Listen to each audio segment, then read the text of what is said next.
কলিযুগ, মদের দিকে প্রবণতা বেশি, মিথ্যার দিকে প্রবণতা বেশি। তা না হলে গীতা ভাগবত রাস্তার ধারে বিক্রি হবে, কেউ কিনবে না, আর পায়ের চোটে এসে শোরুমে মানুষ কিনতে যাবে। মানুষ কুম্ভ মেলায় স্নান করতে যাবে পুণ্য লাভ করবার জন্য, আর তার বাড়িতে বৃদ্ধ পিতা মাতা জ্বলন্ত দেবতা চোখের জলে ভাসবে, তাদের কি করে পুণ্য সঞ্চয় হতে পারে? ভাই, কলিযুগ।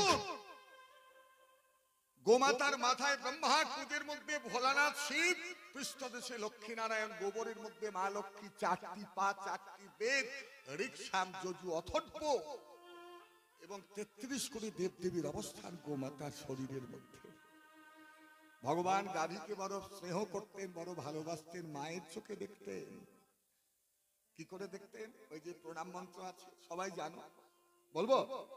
নমো ব্রহ্মণ্য দেবায় হিতায় চ জগদ্ধিতায় শ্রীকৃষ্ণায় গোবিন্দায় নমো নমঃ।